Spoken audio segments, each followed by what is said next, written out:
All right, guys, so the presentation rubric, you've already had one presentation, so this is going to be your second one.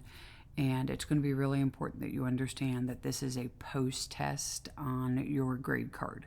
And I know we talked about that under the last presentation, but I want to make sure that you guys really understand that this is a final grade and it goes on your grade card. So we're going to go over each component of the scoring guide, and I want you to make sure that you're following along. So we're going to go over the level 3 because that's what you're aiming for. So you have 6 different things that you're going to be scored on. You have body language and pronunciation. So you have appropriate use of eye contact, volume, and pronunciation. So appropriate use of eye contact, again, you want to make sure that you're looking at your audience. You want to make sure that you're not relying too much on your note cards, you're not turned around, and you're paying too much attention to the screen. I would really recommend that you do write some things down on your card, but you need to make sure that you're practicing and that you're paying attention to your audience and that you're engaging with them.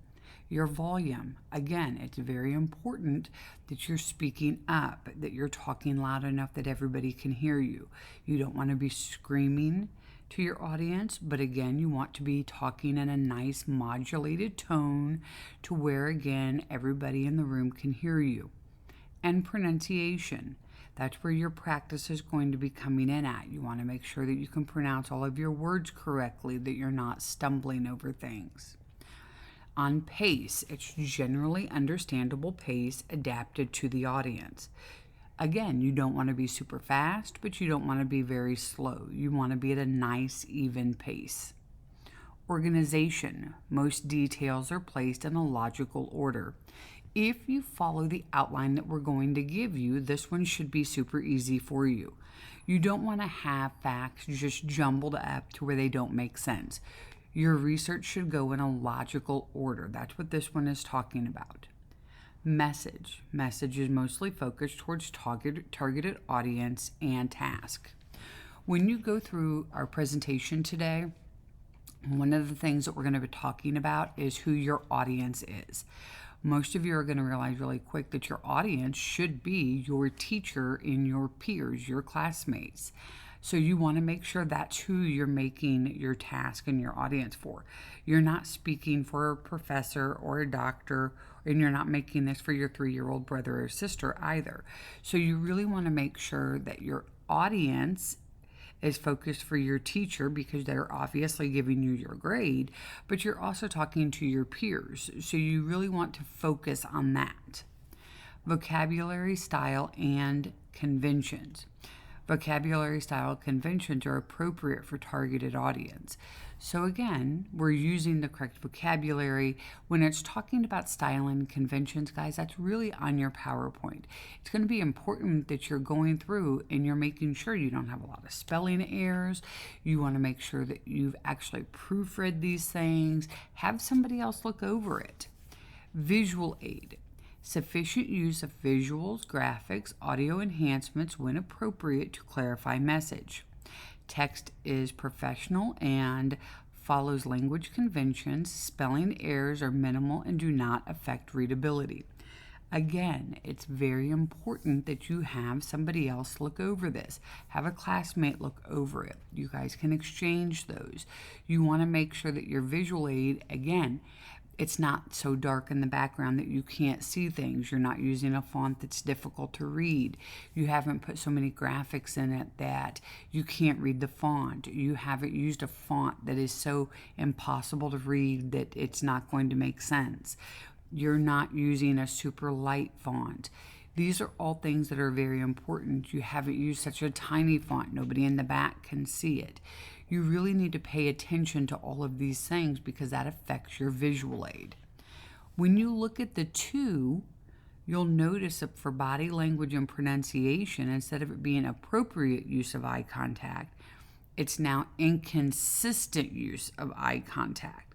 So now instead of really focusing on your audience, you're really kind of ignoring your audience.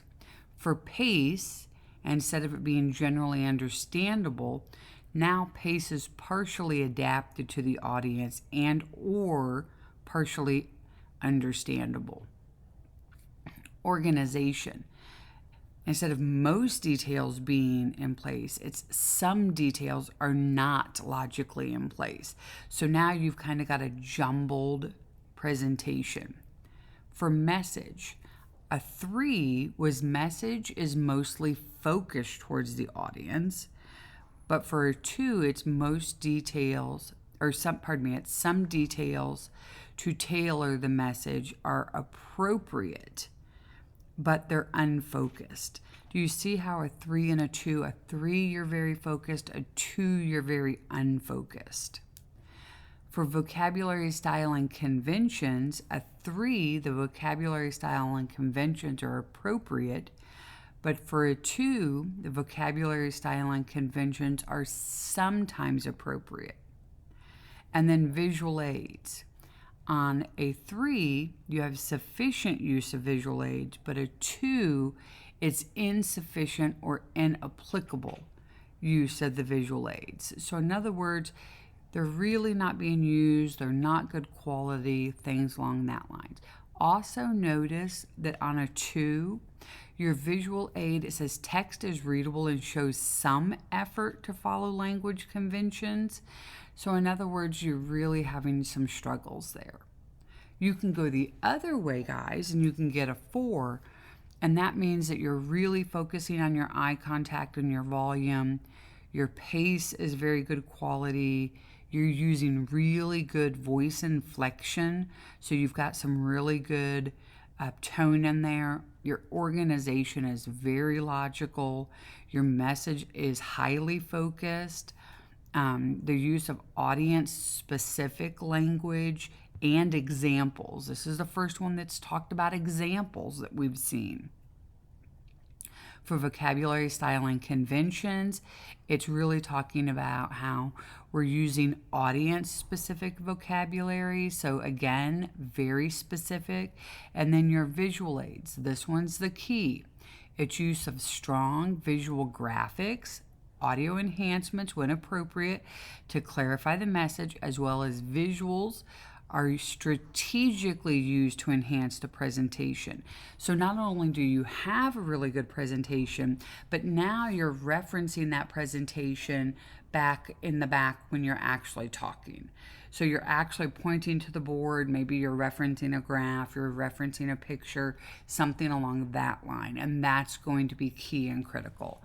You need to make sure as you're going through creating your presentation that you look at your presentation scoring guide so that you can see what's going to give you the highest score possible.